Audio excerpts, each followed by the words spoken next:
Charlotte Thompson Iserby served as the head of policy at the Department of Education during the first administration of Ronald Reagan. While working there, she discovered a long-term strategic plan by the tax-free foundations to transform America from a nation of rugged individualists and problem solvers to a country of servile, brainwashed minions who simply regurgitate whatever they're told. We now present to you the secret history of Western education, the scientific destruction of minds.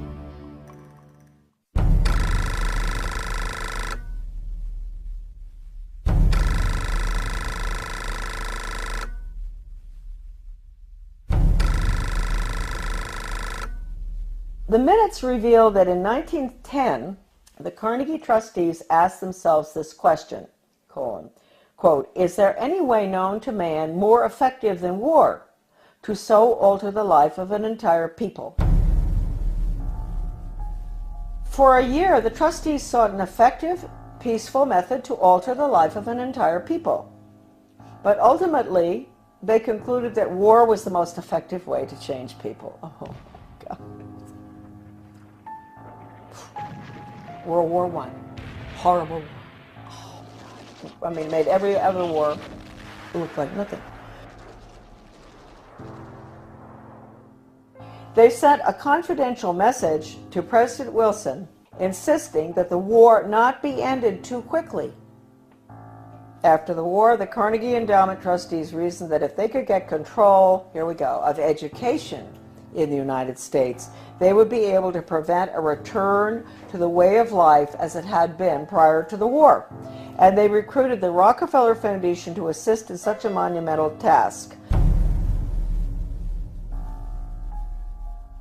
Education should aim at destroying free will so that pupils are thus schooled they will be incapable throughout the rest of their lives of thinking or acting otherwise than as their schoolmasters would have wished.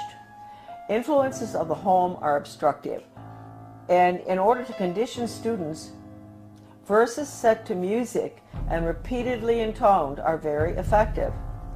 It is for a future scientist to make these maxims precise and discover exactly how much it costs per head to make children believe that snow is black.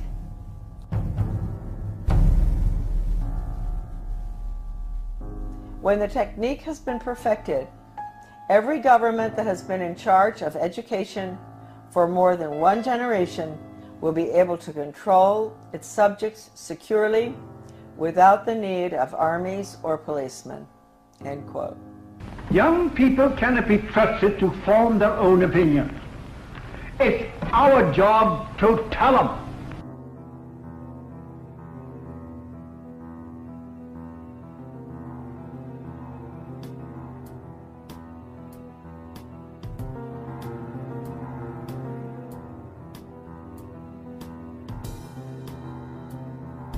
I had never intended to become involved in the battle that all of us are involved in. I had no idea anything was wrong with the way the country was going when as I was growing up, and even during my Foreign Service experience, I found myself mysteriously, I would say the good Lord works in wondrous ways, being put in spots around the world or in my country where extraordinary things were taking place under the guise of change. And we've all heard that so much, you know, from the Obama administration, Bill Clinton, he was the first one to mention change agents, etc. So for some reason I was plucked out, and I found myself being sort of pushed. My name is Charlotte Thompson Iserby. My maiden name is Thompson. My husband, who I want to give great credit to at this point, was Belgian, from the Flemish part of Belgium. I met him, I'll explain that later, in Europe when I was working at the embassy in Brussels. Without my husband's help throughout the last 30 years, certainly when we came back to Maine, my work never would have happened. And he understood beautifully. He had been highly educated in Europe, and he understood the whole plan. In fact, about 5 years after we had come back to the United States, someone gave me Gary Allen's book, None Dare Call It Conspiracy. I was on the school board, and this lady called me, and she loved the work I was doing on the school board. Of course, nobody else did, but she said, I've got a book for you. She brought it down, and I read it, and I looked at it, and I thought, I've never heard of such a thing as this. I mean, this is a conspiracy to really take over the world. Thank you, Gary Allen, who's no longer with us. And so I said to my husband, good Belgian, well-educated, do you know about this? And so he took a look and he said, yeah, sure, I know about it. I said, you know about this? You know about the Illuminati and the Bavarian conspiracy? You know about all this, the plan to implement a world order? Huh? And he said, well, yeah, I learned all that in school. And I thought, oh, okay. So thank you, Jan, wherever you are. I think that maybe you're very involved in helping all of us right now straighten out this mess. We go back. I was born in 1930. Yes, I'm getting there. My mother was from Virginia, a wonderful Southern conservative, wonderful gal. And my father came from Pennsylvania. He came from a family that in mining, and his father was a very recognized mining engineer who ultimately went out to South Africa and opened the gold mines. And my grandfather knew all these people. My grandfather was Skull and Bones. My father was a wonderful person. He was mayor of several towns on Long Island, New York, and in New Jersey, and he was a real constitutionalist. And somehow he was a member of Skull and Bones, but he didn't have anything to do with the power structure there, right? He absolutely nothing, although he did go to their meetings, and he went out to the island for retreats and all that stuff. He went to Bohemian Grove once. And so I grew up in sort of an atmosphere of, it was apolitical in a way, except for local politics, which my father was fabulous on. Anytime anybody did anything like wanted to break down local government or get rid of elected officials like regionalism does, my father would be right there with the Constitution. So anyway, I went to private schools, and I got out of prep school in Wellesley, and I decided I really didn't want to go to college. A lot of people thought it was a mistake. I wanted to go to business school instead. I was tired of somehow I had a bad feeling about things that were being pushed in the prep school. Like I was a member of World Federalists. I was falling for this junk. But somehow I didn't want to continue that. So instead of going on to Smith or Vassar or what, I went to Catherine Gibbs Business School in New York City. Wonderful, wonderful, difficult school. But I learned best grammar, how to write, accounting, shorthand, which came in very, very handy, I can assure you, especially when I was in the Department of Education. I got out, I graduated, and the Korean War was on. So I was very patriotic. My mother had always worked for the Red Cross. She was a volunteer during World War II at the mental hospitals, bringing the guys in from the war. So I heard a lot about the Red Cross, which is, I want to point out right now, changed enormously from that time. And I wish I could say it in a better way. I think it does very good work. But it's connected with all the other, non-governmental, non-profit groups, and they have all been infiltrated. I signed up for Korea, that's right, but they changed my orders. At the last minute, I went to Guam. I spent a year there. My next assignment was Shitoshi, Hokkaido, another air base, fighter base, I think. I finished my tour. I didn't want to come home by air. I wanted to go by ship. So I decided to go. A friend of mine went with me, third class, in the bowels of the Vietnam, which was a freighter. Luckily, I was in third class. So I was down, and we had very good food, because French have good food, whether it's third class or not. Always a big bottle of wine in the middle of the table. And the people at the table were coming out of North Vietnam, coming out of North Korea, and China. They were refugees. And, of course, the Vietnamese ones spoke French, and the Chinese were very well educated. They were well educated Chinese, so they spoke English. I spoke French, so the conversations were unbelievable. They would tell me what had happened, why they were coming out, what was going on under the communists, which we didn't let General MacArthur, move in and take over. Truman brought him home. We could have won that war. We could have kept the whole Far East from collapsing, but that wasn't the plan. That old soldiers never die. They just fade away. This one woman was taking her daughter to Paris, to the conservatory there of music, to study piano. And she told me that her father, or grandfather, I'm not sure, was a very famous pianist in China during the Cultural Revolution, and that they cut his hands off. And so I never forgot that.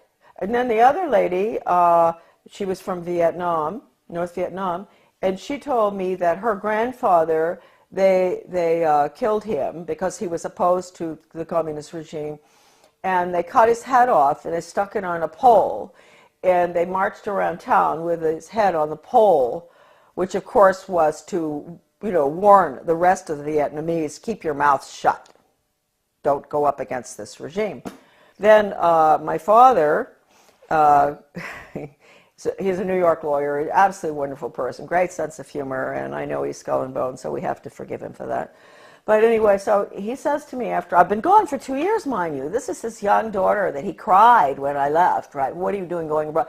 So after 2 months home, he said to me, Shar, well, when are you thinking about moving on? And I thought, God, I've only been home 2 months. I've been gone for over 2 years, and they want me out of here. And I thought, well, I guess he's right. I better not hang around home forever.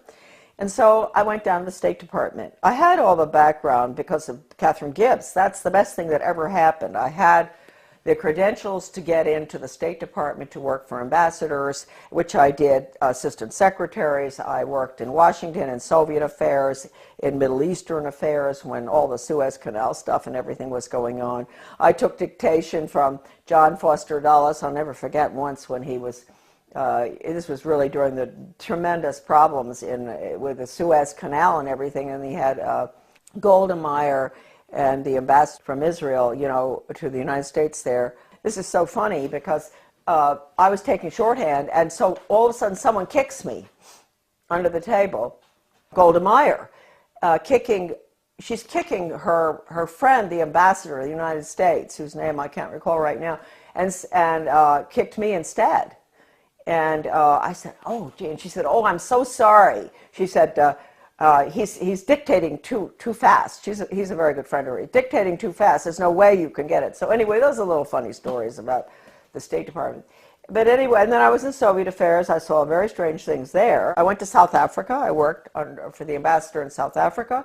Fascinating, because my father and my grandfather actually had lived in South Africa. Then I got sick and I came back to the States, and then they assigned me to work for Ambassador Douglas MacArthur Jr. That's the nephew of the general, and in Brussels. He was a wonderful man. He was not easy to work for, but he was a wonderful person, good American. And that was at the time, again, you see where these things kept happening in my life. This was the Belgian-Congo crisis, and in Katanga. And I was there. I saw all the cables coming in regarding the UN troops and how they were raping citizens and nuns, and people were dying and all. So I was there in Brussels. Here I'm learning, Charlotte's learning, that the UN isn't what people think it is. And all these cables coming in. I meet my husband. I meet him on a train going skiing. That's how I met my husband.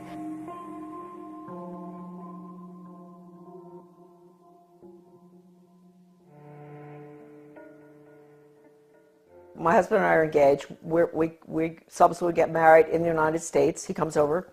Then we go back to Belgium, and we're there for about 4 years. And then from there we go again to a hot spot, which I didn't realize. I'm talking about the weird things that happened. The hot spot was Grenada. I could see then from our house overlooking the bay, the lagoon in St. George's, all this activity. Boats coming in with strange flags. Stokely Carmichael came down there to sort of stir up the pot to get the Grenadians, mad at the rich, nasty capitalists who owned these yachts and all. It was really getting bad there. And I knew the political situation well because we had Grenadians working on the boat. I had a lot of Grenadian friends in government as well. Anyway, we left. We were there about 5 years. And then when we left, I remember telling our Grenadian friends, you're going to have trouble here.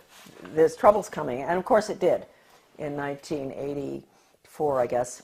That was one good thing Ronald Reagan did, which I was opposed to because it was a UN move, but he saved a lot of my friends from being killed by the Soviet regime in Grenada by moving in there to protect, so-called protect American students. But it was really the oil pipelines, I think, of Rockefeller that we were protecting. We're in Grenada. We go back to the United States. I put the children in public school. So here we go. I had no idea that education would be any different from sort of what I'd had. I had had a good education, a private school education, but I didn't know. And so they go into the public school system in Camden, Maine, and in retrospect, I believe that that was a pilot school, one of them for the whole country, for changing our education system from an academic, classical educational system to brainwashing for the international socialist government. Everybody has all the research on this. I have so much. It's all in my book, The Deliberate Dumbing Down of America. I hit Camden and I start asking, I get on a little committee, philosophy committee, and we're all asked by the superintendent, highly skilled change agent out of Harvard, well, I want to know what all of you feel the purpose of education should be. And so I said, well, I think it should be to give the students a sound academic education in basics and also a strong sense of sound morals and values. And boom, they all looked at me and they said, whose values? And I thought, hey, what's going on here? I said, well, what's happened in my country? I mean, don't we still have the same values? I mean, don't we all sort of agree? You don't steal, you don't rob, you don't kill babies, you don't kill people in war, you don't, a lot of things that I thought we believed in. You don't lie. Everything was changing, and I saw it, and I saw the curriculum coming in, and I went for the values clarification training myself to find out. I had a call from a master teacher who taught all over the world, and she said, you are absolutely correct. I was on the school board by that time. After 3 tries, I got on. And she said, you're absolutely correct. I want to pay for you to go for some in-service training. And I said, in what? And she said, well, it's called Innovations in Education, and it's how to become a change agent. She paid $100 for me to go. I went. And all these normal-looking people, nice, some from my own school district and all, and the guy is a facilitator, but he's using this big book called Innovations in Education, a Change Agent's Guide, and it has all these case studies of teachers and administrators and how to sneak in controversial curriculum such as death ed, sex ed, bullying ed, alcohol ed, drug ed, all these programs that have education hanging off the end of them that have nothing to do with education. It's interesting. You don't have math ed and science ed and all. They call it math and science and history, right? But when you see anything with education hanging off the end of it, red flag, huh? In that training, he taught us how to identify resistors in our community. And they were the people who were smart, who knew that these programs were designed for nothing other than to make children engage in sex, to drink, to take drugs, to do all the things that the parents were being told the programs were to help the children. I was considered a resistor too. Here they were training me to identify myself, huh? And so I never ever got over that. Also, we were being trained to go to the important people in the community, and they're really very good people. We all know who they are. They're friends of ours and all, but they're head of Rotary, head of Garden Club, head of Historical Society. You go to them and you explain to them in very, very good, highly skilled change agent manner, which is just lies, how important these programs are for your children. We've got to put these programs in. This was 1973, all the way through right now. Huh? That period in education, we call it the unfreezing of our children's values, the ones taught by the parents at home and the church, basically. Change agents were highly trained by the National Training Laboratories. We had the headquarters for that in Bethel, Maine. That goes all the way back to World War II. I have the original paper from that, and it said that what they're putting in is they want to change the values to unfreeze the system, and then they're going to implement the new values, the new communist values for world government. So that was the goal, and they did a good job on it between 1970 and the year 2000. And now the values, as we can all see, people are saying, oh, well, we've got to be tolerant, there are no absolutes anymore. That's not fair to judge people. Don't be judgmental. If your grandmother is dying of cancer and you can't afford the medicine, it's okay to steal it. That's what you call values clarification, with the education for a planned economy, using workforce training, identifying children at a very early age, what they're going to do the rest of their lives. It's the Soviet planned economic system, starting as early as first grade. That's being put in now under the guise of school choice, charter schools, and using the performance-based, outcome-based Skinnerian Pavlovian method with a computer. Pavlov, interestingly enough, was a Russian. People think that he invented operant conditioning. He didn't. He went to Leipzig, Germany, and he studied under Wilhelm Wundt in the 1800s, mid-1800s. Wilhelm Wundt was a philosopher, German philosopher, who was involved in trying to figure out how you can get people to do change, understanding the psychology, what makes people click, how you can get them to do what you want them to do, etc. And he became very frustrated with the inability to change people's behavior and their views and everything, doing the traditional way, lectures and this and that and all, and discussions and all. And finally, he realized that what he was dealing with was the human soul. The soul is a very difficult thing to track. It sort of floats all over the place, and it rebels, and it doesn't, it's independent. And so he came up with a scheme to attack the nervous system. That's really what it is. It's neurological. If you can get them to react in certain ways to what you want, like when the doctor, give you a good idea, the doctor used to, physical exams, they'd take a hammer, a little rubber thing, and knock your knee, and it goes boop.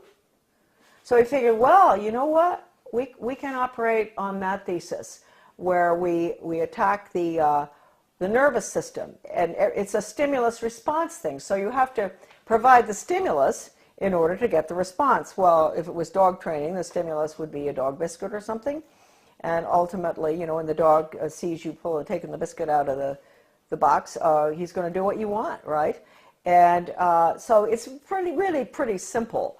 I had never gotten involved in having to figure it out until a very good friend of mine, a teacher in Arizona, had to go through the first program that was brought out of 1965. One of the first ones was called Mastery Learning.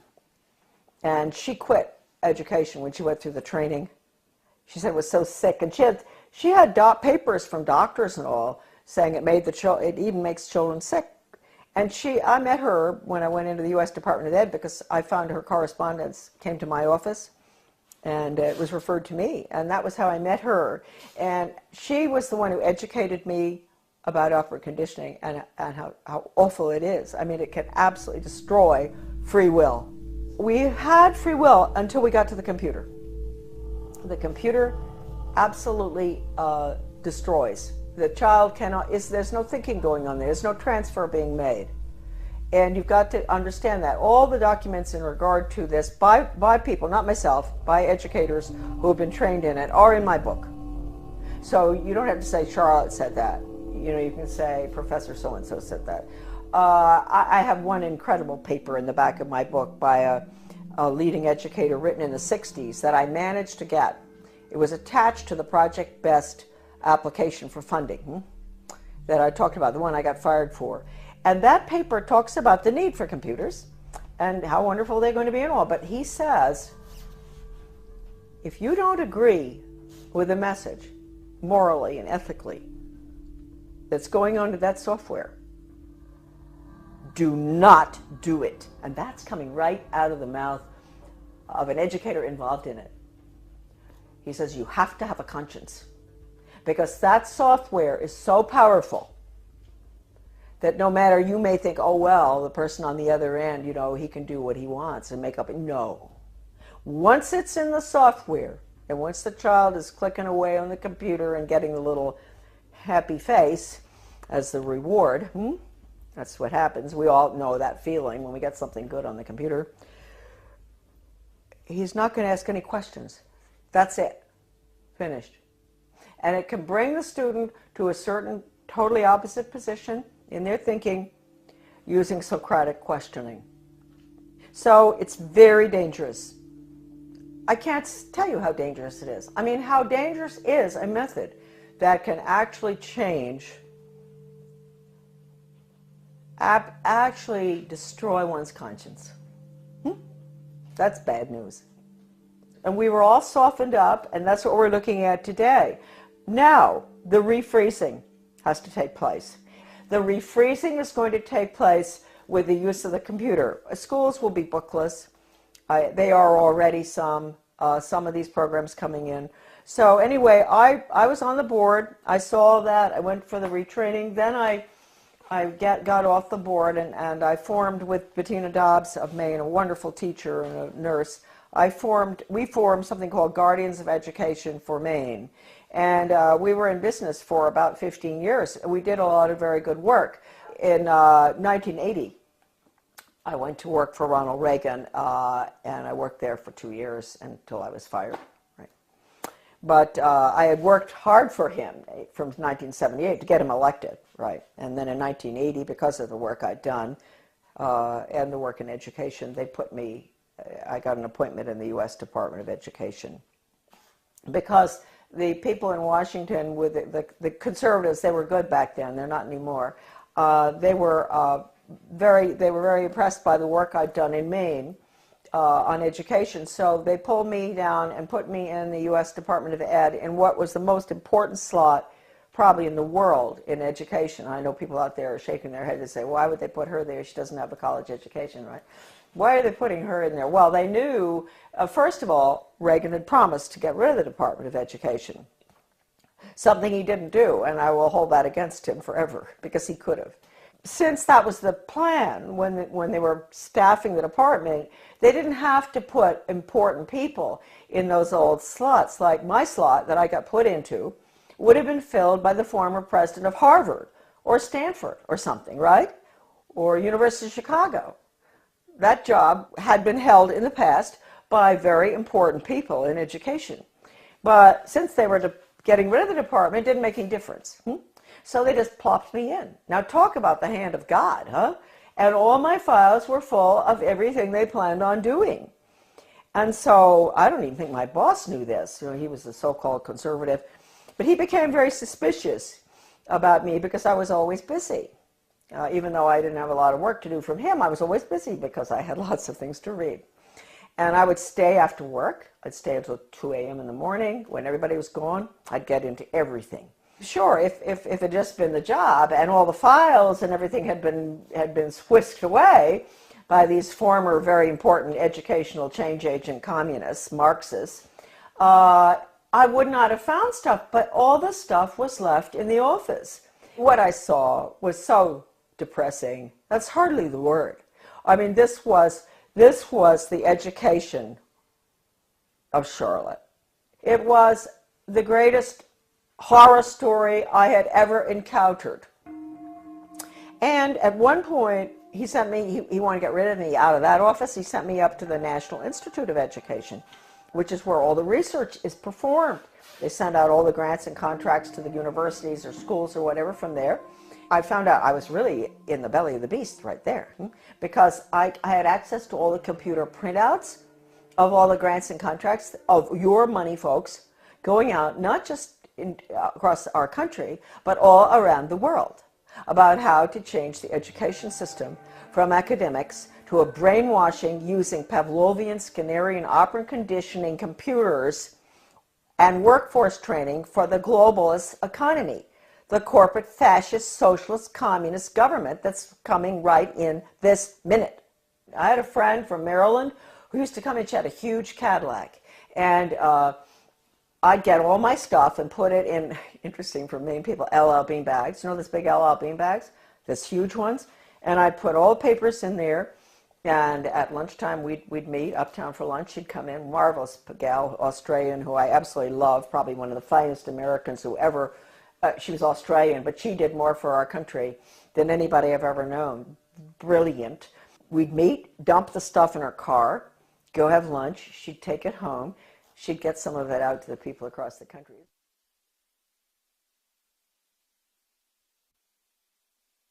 Really marvelous. Well, once I had these two big bags, and two of these major change agents at National Institute of Education, they were coming down. I was going to the elevator, and they were walking down, and I thought, oh no, you know, I've got to get out of here. So I had to go in the men's room and hide. And I'd never forget that, hiding in the men's room. And I thought, what if, I mean, there may be other guys coming in here, not just to the elevator. And anyway, nobody came in. They went down the elevator. I came out and dumped the stuff in her car. It was not a really exciting job. It was mainly to see if the universities, the schools, the different entities across the country that were getting money, or around the world, from the taxpayers, that they were getting their quarterly reports in on time. That's all. It had nothing to do with philosophy. Huh?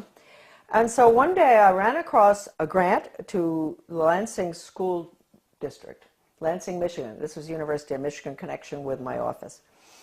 And it was a values clarification program for first graders, elementary school. And it pre- and post-tested those little children about what goes on at home, what religion do you... and I looked at this thing and I thought, what on earth are they doing?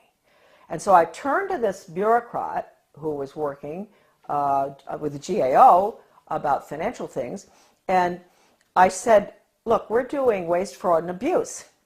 I know that. But I said, take a look at this. Don't you think that this is pretty wasteful, fraudulent, and abusive in another way? And so he took a look at it and he said, oh my Lord. He said, this is horrible. And really nice guy, bureaucrat, Washington. People sometimes get after all the bureaucrats. They're not all that bad. Some of them are just like us, and they care. And I said, well, look, you know, I'm only meant to be here 2 weeks, but could you give me extra time? Because I want to go through all these grants and contracts. And he said, you can have as much time as you want.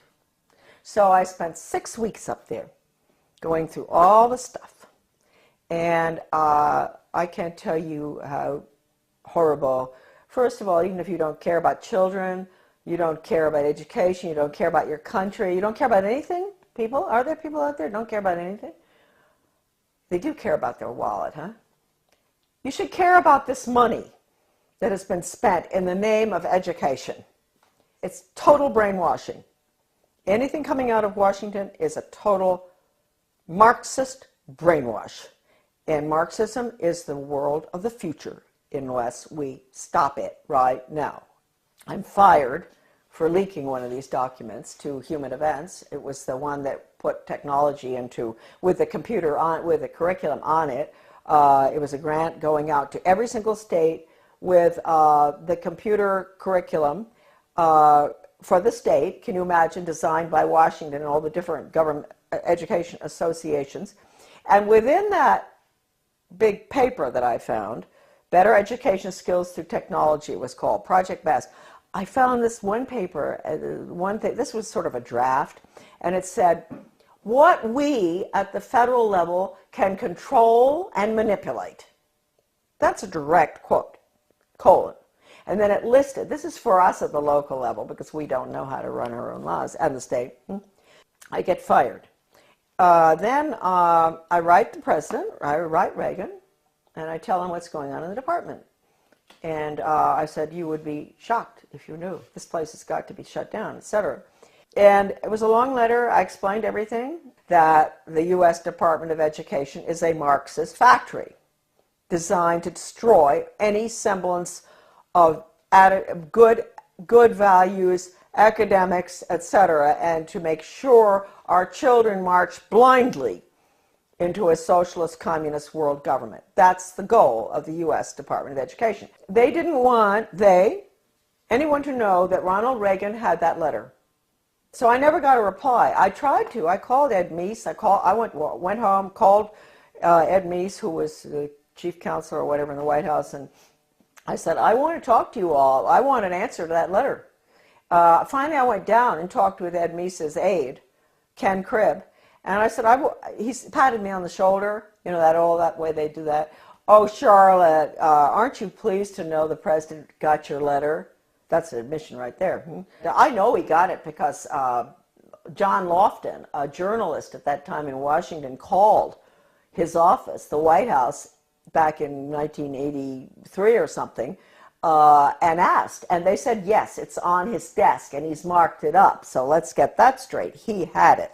The purpose of that letter was to make sure that that department is abolished and the American public education is returned to its original status, run at the local level and with elected school board members and with no influence whatsoever from the federal or international level. That's how it should be. It was the best education system in the world. That's what I was asking for. Anyway, it didn't happen. That letter to Reagan, again, is on my website, Deliberate Dumbing Down, under a PDF. I wrote in 1985 a book called Back to Basics Reform or Skinnerian International Curriculum. And to make sure people read this little 39-pager, I decided to put an asterisk so that they didn't really have to read it. I put an asterisk which said, necessary for United States participation in a one-world socialist government plan for the early years of the 21st century. When the conservatives, the neocons, let's call them that, not Goldwater people, when the neoconservatives, Heritage Foundation, all of those groups, I'm sorry folks, when they saw that book, they boycotted it. They boycotted that book, which told Americans exactly what I just told all of you, what I'd seen, and that we had to get rid of the department. And it all happened under Ronald Reagan. You call it what you want, corporate fascism, socialism, communism, planned economy. You call it what you want. What is it? It's really, it's horrible. Your children have no upward mobility whatsoever. I told you earlier. I said, yeah, they're put into a slot early on. The government and the schools, they decide what your child is capable of doing the rest of his life. He might be able to sneak out of that sometime if he's brilliant and do his own thing, but it's unlikely. So it's fixed. This is the end of upward mobility for our children, end of freedom for this country. Planned economy is the end of freedom. It's a failed system, but there are people at the top who live very well by it. And then I find out that Ronald Reagan has signed an agreement with Gorbachev to merge the two education systems. Well, you can't tell me that conservatives didn't know that was going on, because I know some who were at Geneva when this happened. And they didn't do anything about it, but we found out.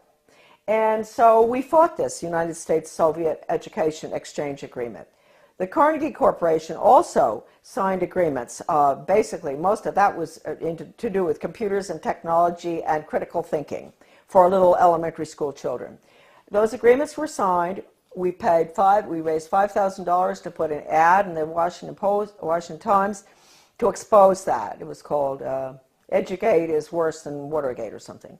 And but again, we got no support because that information wasn't meant to get out.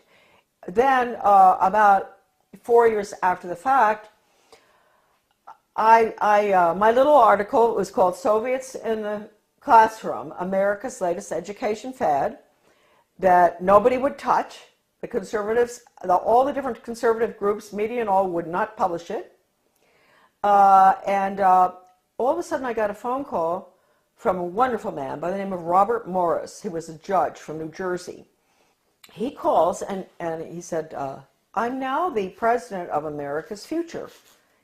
And I had tried to get this article published by America's Future, Soviets in the Classroom.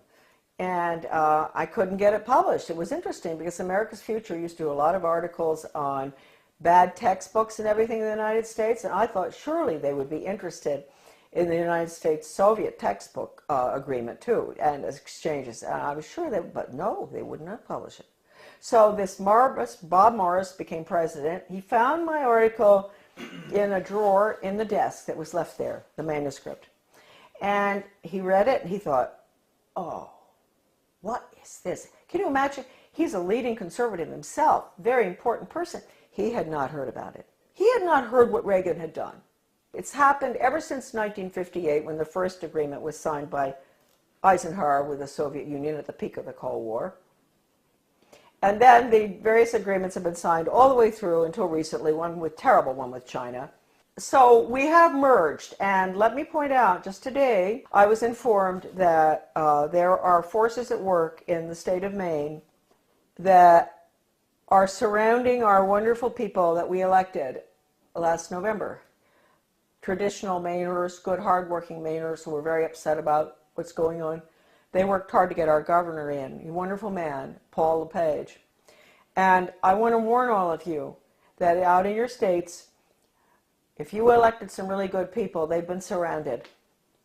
And you've got to be very careful. You've got to let them know not to go along with any of the agendas that call for regional government or consolidation.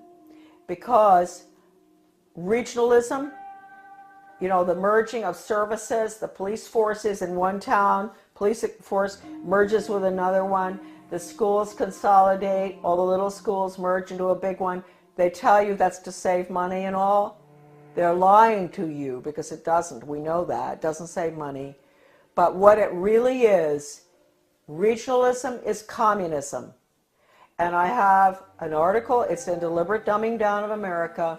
You can look up the name Zeitlin. You will see this communist writer for the Communist Daily World in the mid-70s talking about the need for the United States to implement regionalism and consolidation. It's communism. So any effort that you see out there where they use the word, they don't use the word regionalism that much anymore, they're getting smart. They use the word consolidation. They convince the people, especially in economic downturn times like right now, this tragic time we're going through, that this will save money, that it won't have as high taxes. Consolidate, consolidate, don't do it. We are the major country that's going down to communism, and the rest of the world will follow. They'll call it the global system, the international socialist global system. It is nothing but a totalitarian system. In 2002, President Gorbachev, in speaking in London, he called the European Union the new European Soviet. We know what we're looking at. The North American Union and all other regional entities throughout the world, whether it's the Pacific Circle Consortium or whether it's the Middle East. You think we went into the Middle East for any reason other than to destroy Iraq and to make it part of a region hooked into the banks? What they're doing is they're destroying the Middle East so they can restructure it as a region in this new world order. So these are all the regions. Their whole structure is based on the model, which is the European Union. So I ask Americans, what will you call? What would Gorbachev call the North American Union? He would call it the North American Soviet. How do we like that? Wake up. If there's anything that is important for you to remember from these videos today, is that we are at the end of the line. We are doing exactly what Gorbachev wants. Consolidation. Now, this is an interesting cartoon. This is regional government. This is the consolidation of schools, basically. And you see the little guy in the one-room schoolhouse, he's chewing a piece of grass or something. And he looks very happy. He belongs to Little Frog Lick Creek High School. He's chewing the grass with a smile.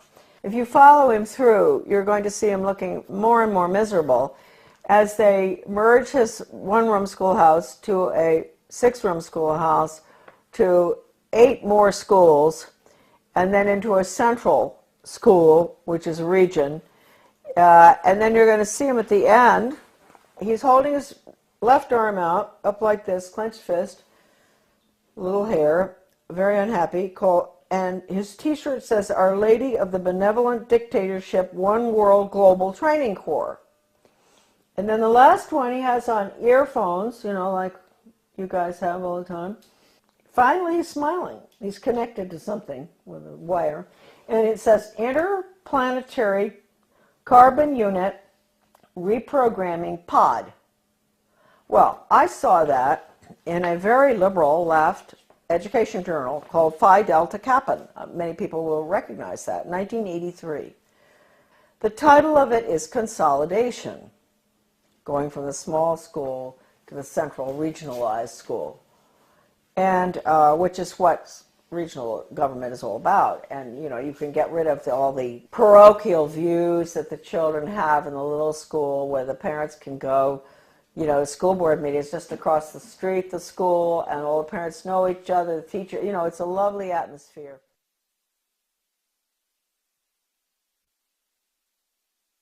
And then you end up with all the children going long distances on the bus, which is no good for them, to the regional school. And then you have country boys and girls who are being mixed with city boys and girls. So then they get into the drug scene. So we've seen with consolidation that the test scores go down, the drug problem gets worse, the cost of education increases, although they tell you that consolidation is to make it cheaper. A lot of people just don't understand the word consolidation. Consolidation is consolidating all the services together under the guise of this is going to be cheaper for you. But in the process, what happens is you lose all your elected officials because all of these entities are being merged. So at the local level, you don't have any representation anymore. And ultimately, you spend far more. That's the whole restructuring of our constitutional form of government, is being thrown to the wolves in favor of this regionalism and consolidation system in every area. Education, you know, government bureaucracy to make things cheaper, you name it. Planning, the word is central planning. That's the Soviet system, central planning, regionalism. No matter how beautiful everything looks outside, no matter how good those restaurants are in your town, or the good funny movies, or the whatever, no matter whatever beautiful things you see in your life and your family, etc., folks, it's curtains. October 24, 1975, the World Affairs Council of Philadelphia issued a Declaration of Interdependence, written by well-known historian and liberal think tank Aspen Institute board member Henry Steele Commager. This alarming document, which called to mind President Kennedy's July 4, 1962 speech calling for a Declaration of Interdependence, Kennedy, was written as a contribution to our nation's celebration of its 200th birthday and signed by 125 members of the U.S. Senate and House. When in the course of history the threat of extinction confronts mankind, it is necessary for the people of the United States to declare their interdependence with the people of all nations and to embrace those principles and build those institutions which will enable mankind to survive and civilization to flourish. 2 centuries ago, our forefathers brought forth a new nation. Now we must join with others to bring forth a new world order. We affirm that the economy of all nations is a seamless web and that no one man can any longer effectively maintain its processes of production and monetary systems without recognizing the necessity for collaborative regulation by international authorities. This little blue book is called Conclusions and Recommendations, and it has a weird title, and you'd think it only deals with social studies, but it doesn't. It's the report of the Commission on the Social Studies. It was funded by the Carnegie Corporation. And the book virtually recommends that the curriculum all be geared towards the Soviet system. Internationalism, planned economy, etc. It's been referred to by a leading British professor of British socialism as a plan for a socialist America. This book is at my son's website, AmericanDeception.com, thank heavens, because this is the only copy that exists in the whole world, right here. All right, so that's dated 1934. And And what they're doing there is they're really talking about putting in a planned economy. So that's what we're putting in right now with the program that's just gone into our little school in Dresden, Maine. We've put in the Di Lorenzo Reinventing Schools plan, which I said earlier, your children will be graduating at 14 or 21. No grades, no ABCD, no kindergarten through 12th grade, because it's going to all be workforce training, and the curriculum will be based on the Malcolm Baldrige Total Quality Management Award that has only in the past been given to Cadillac and Hilton Hotels and things like that. The Malcolm Baldrige National Quality Award gets results. We're not there yet. We're continuously improving, and it's something that is so deep in our organization that the concepts and principles of Baldrige will be applied forever here. So this same Carnegie Corporation in 1933 instituted the 8-year study, which went on until 1941. That's the Skinner method, performance-based, results-based. That's all what you can do, not what you know in your head. They don't want children to think or know anything, no history. It's what you can do for the good of the global economy. And the Education Commission of the States, a very important unconstitutional regional entity which controls education in every state as well, they had a little newsletter that I used to get.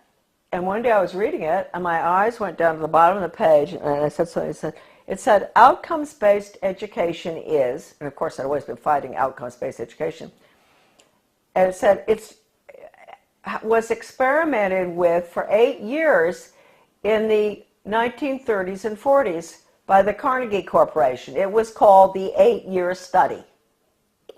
So nothing's new, folks. If we think the outcomes-based education that which is the biggest dumbing down education system that ever happened with children graduating at 14, right? If we think that it's new, no. It came from the 8-year study, which again was Carnegie. Okay. Now Carnegie, we might as well mention this at the same time. 1965, the Elementary and Secondary Education Act, Carnegie was all involved in paying for the national assessment, which is all 60% politically correct. That's the test that all schools around the country have had to give for the past, ever since 1965. Now it is 60% politically correct. Your kids' ideas on global warming, sustainable development, a world government, the fact that the Constitution's outmoded, all that. So they paid for the national assessment. They were the ones instrumental in putting up the money for the Education Commission of the states in Denver. In your Senate Education Committee in your state, there's always going to be one person who is on the membership of the Education Commission of the states. So there'll be about 50 state people. So they get their orders from the Education Commission of the states. That's Carnegie, paid for that. In 1985, Carnegie signed an agreement with the Soviet Academy of Science. At the same time, Reagan signed the agreements with Gorbachev to merge the two education systems. Carnegie signed with the Academy of Science to develop computer courseware for elementary schools dealing with critical thinking. That was an agreement signed. That's for our children, right? In first grade, critical thinking on the computer. Reagan, Clinton, the two Bushes and all, implement the school to work agenda. That was the beginning of the planned economy under Reagan. So then Mark Tucker comes in, Carnegie. All the controversy going on in the 90s, Americans were up in arms about the destruction of their school systems. They would go in deliberately and destroy, because in order to restructure, you have to destroy.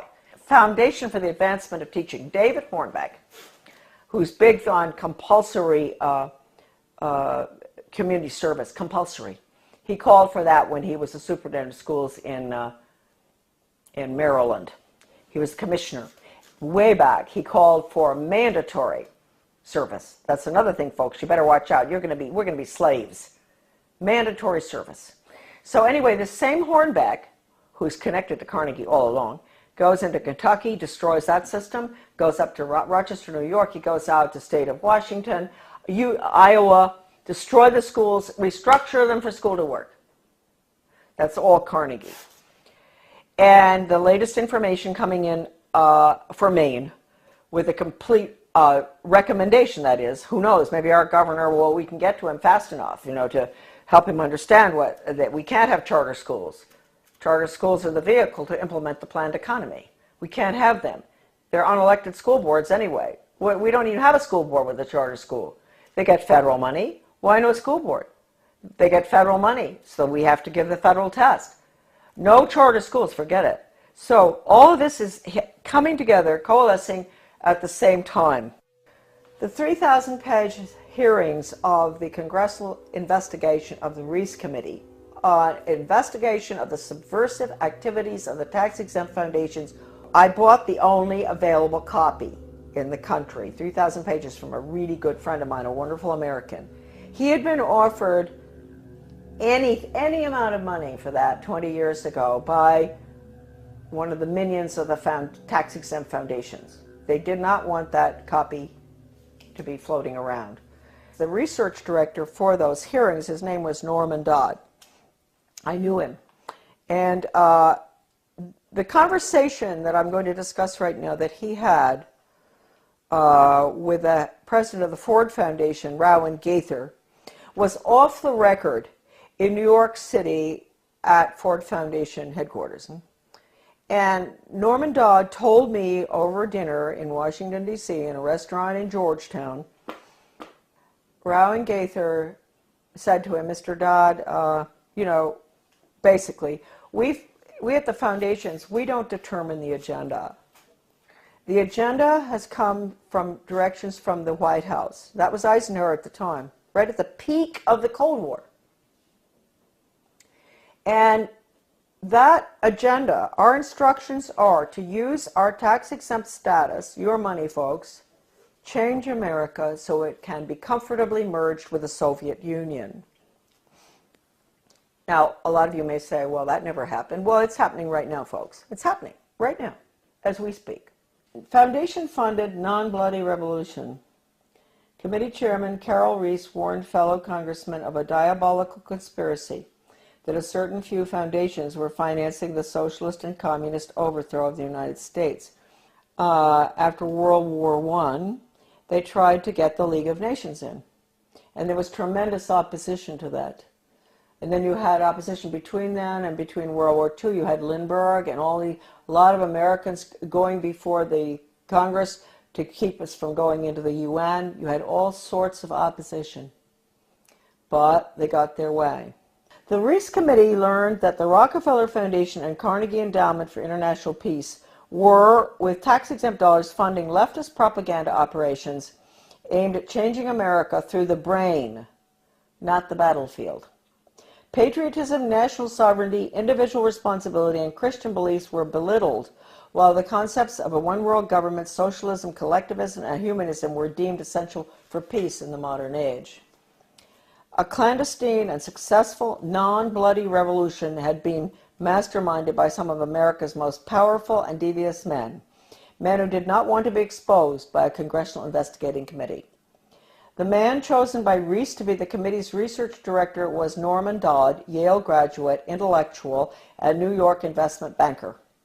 During this writer's frequent visits to Dodd's retirement home in Keene, Virginia, he repeatedly spoke, Dodd, of his conviction that justice demanded that those foundations should be compelled to spend a like amount of dollars to undo the damage they have done to America, end quote. Dodd sent committee questionnaires to numerous foundations, and as a result of one such request, Joseph E. Johnson, president of the Carnegie Endowment for International Peace, invited Dodd to send a committee staffer to Carnegie's headquarters in New York City to examine the minutes of the meetings of the endowment's trustees. Now, this is Carnegie we're talking about, the one I always go after. These minutes had long since been stored away in a warehouse, and obviously Johnson, who was a close friend of former Carnegie president and Soviet spy Alger Hiss, had no idea what was in them. Don't forget, Alger Hiss headed up the UN in San Francisco. He was the head of the whole thing, world government. The minutes reveal that in 1910, the Carnegie trustees asked themselves this question, quote, is there any way known to man more effective than war to so alter the life of an entire people, end quote. This is in the minutes. For a year, the trustees sought an effective, peaceful method to alter the life of an entire people. But ultimately, they concluded that war was the most effective way to change people. Oh, God. World War I. Horrible war. Oh, God. I mean, it made every other war look like nothing. Consequently, the trustees of the Carnegie Endowment for International Peace next asked themselves, quote, how do we involve the United States in a war? And they answered, quote, we must control the diplomatic machinery of the United States by first gaining control of the State Department. Now, don't forget, this is 1910. Norm Dodd said that the trustees' minutes reinforced what the Reese Committee had uncovered elsewhere about the Carnegie Endowment.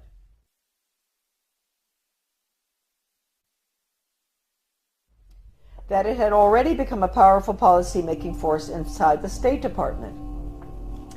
During those early years of the Carnegie Endowment, war clouds were already forming over Europe, and the opportunity for the enactment of their plan was drawing near. History proved that World War I did indeed have an enormous impact on the American people. For the first time in our history, large numbers of wives and mothers had to leave the home to work in war factories, thus effectively eroding women's historic role as the heart of the family. The sanctity of the family itself was placed in jeopardy.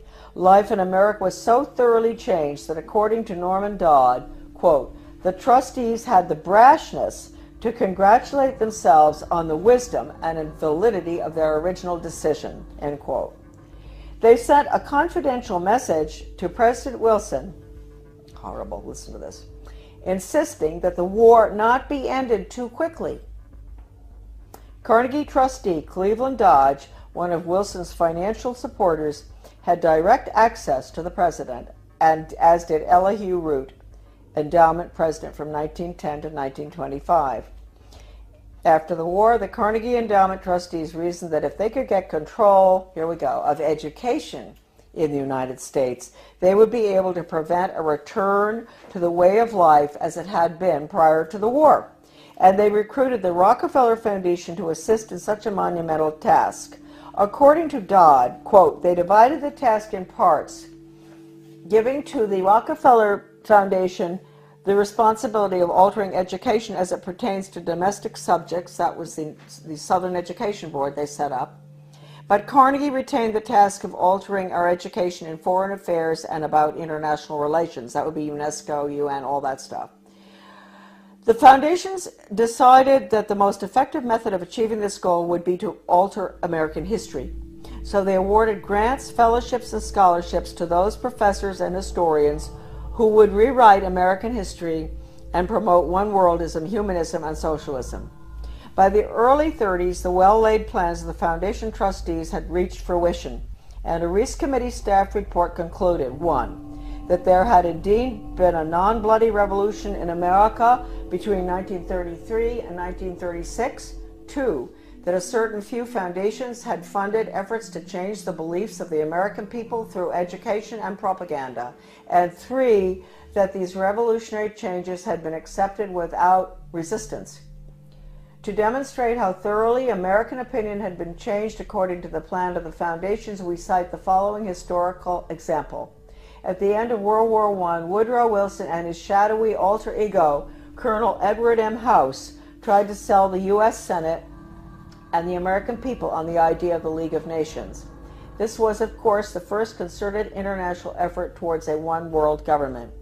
Wilson and House failed in their mission, but a generation later, after another great war and much re-education via college international relations clubs, international studies, educational grants, and the like, the Senate and the people readily accepted membership in the United Nations.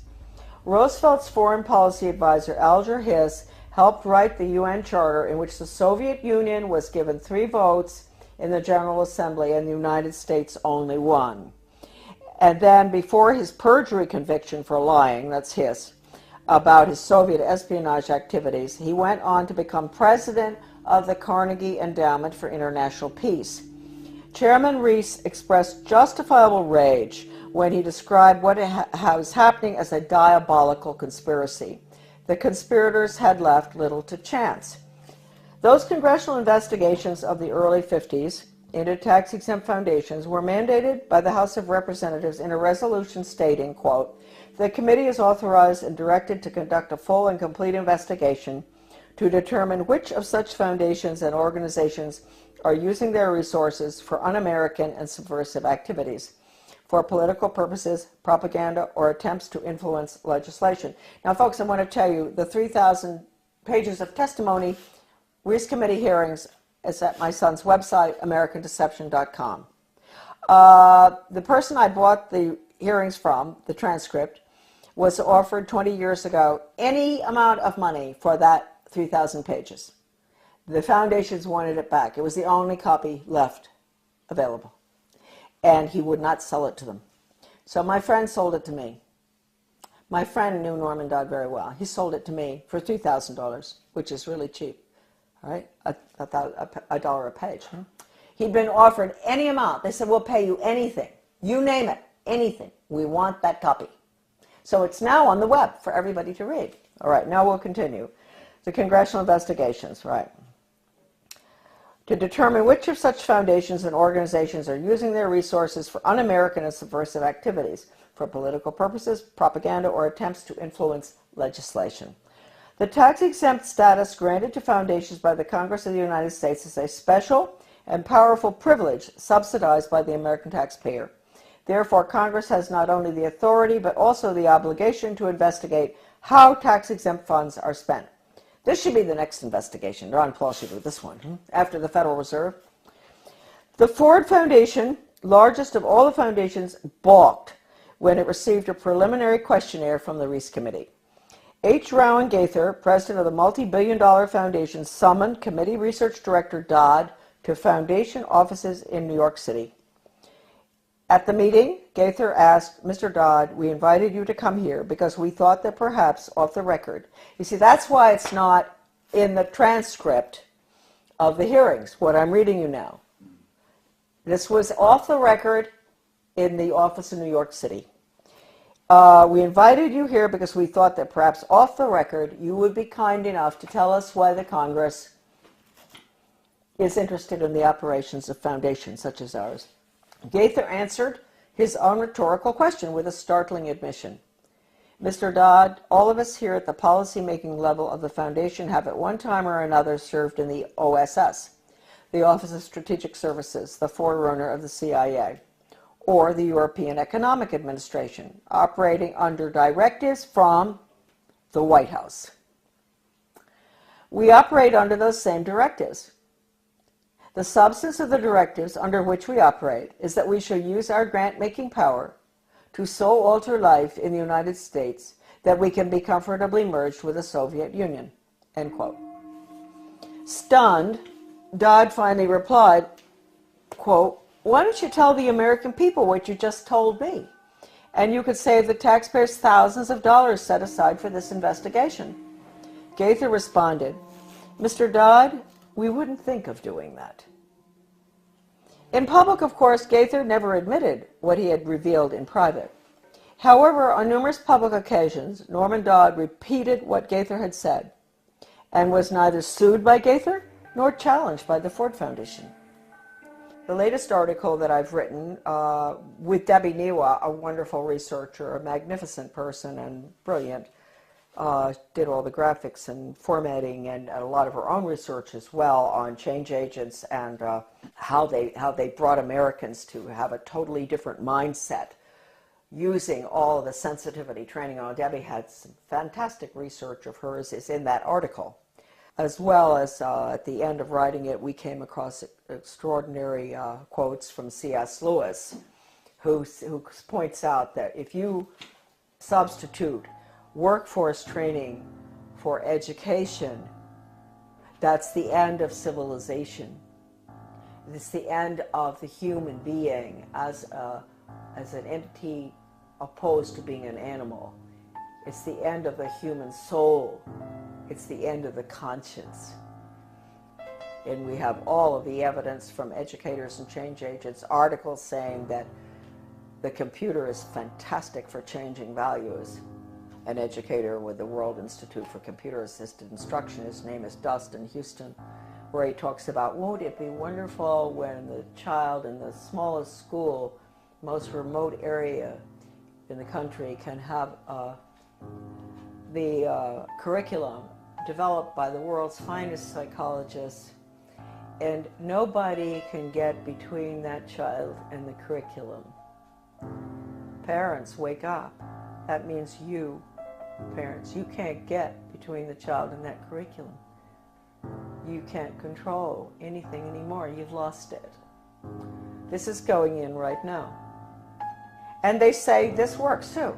What works? I always wondered when I saw this stuff titled What Works in the U.S. Department of Ed, and I didn't pay too much attention. And one day I picked it up, something, and what works? Yeah, dog training works. If you reinforce, if you give rewards and all. And mind you, folks, the rewards are being passed out galore all over our country now, not just in education. In my former town of Bath, the police, the community-oriented policing system, the police are giving rewards to citizens who do good deeds. They give them a little medal. They see them help an older lady across the street who has groceries. The police determine what the good deed is. She gets a medal. That's a reward. That's conditioning. That's operant conditioning. You're going to end up with a society that never does anything for the sake of it being right. And they're never going to take a stand against anything unless it's approved by the government. So that's going to be the result of operant conditioning. It's throughout our community right now. The Secretary of Education, Arne Duncan, when he was in Chicago, with the Chicago schools, he even recommended paying students for good grades. Now, that's why teachers are up in arms about merit pay, performance-based pay. That's the same thing. They're going to pay the teachers for students getting good test scores. Now, wait a minute. First of all, you might think that sounds good. No, you got to ask yourself, what's the test? It's hard to believe that anybody would deliberately do this to children, but they are. They're evil people, and their agenda has been evil ever since this book was written. This is it. Proofs of a Conspiracy by John Robison, great Scottish scholar back in 1798. He was a Scottish Freemason, and he went to France and studied, French Orient Masonry, and was so shocked by what he saw, it was so much worse than the Scottish Rite, that he went back and wrote that book, which he actually did give a copy to George Washington. That book is like a global education textbook being used in the American schools right now. It talks about 1798. This is after the French Revolution. Get rid of royalty, get rid of religion, get rid of the family. That's basically what's in the book. They talk about dropping borders. Sounds just like a global ed curriculum.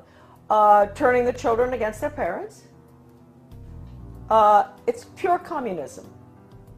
That's why I say that now, basically, the only thing that we can do, certainly with education, which is being turned into nothing but corporate school-to-work agenda, using the Soviet-Cuban Polytech system, where they pull the children out, send them over to the cigar factory, at noon to learn how to make cigars. The same thing here. That's being put in. It's been in the works for 30 years. The nail is going in the coffin right now. It's coming out of Europe. It's the program that's going through Maine right now is called Reinventing Education. De Lorenzo. This is all in my article, The Death of Free Will. All of this documentation about the final nail in the coffin, which will be school to work across the board for global corporate profits. Our children are nothing but human resources and guinea pigs to be trained like animals. Animal training using Pavlov, Skinner, all of which was brought into the United States by, we'll get on to, the order at Skull and Bones.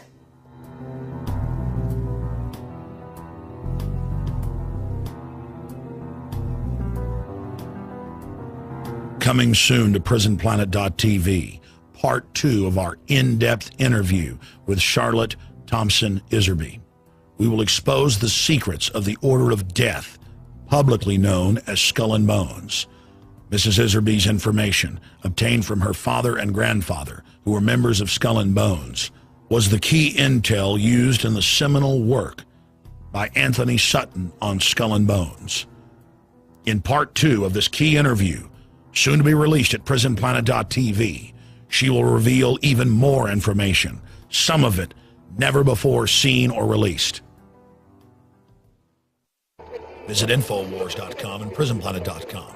When you're on the site, you can also tune in 24 hours a day to my daily radio broadcast. There's also a free iPhone app to listen to the syndicated radio show when and where you want.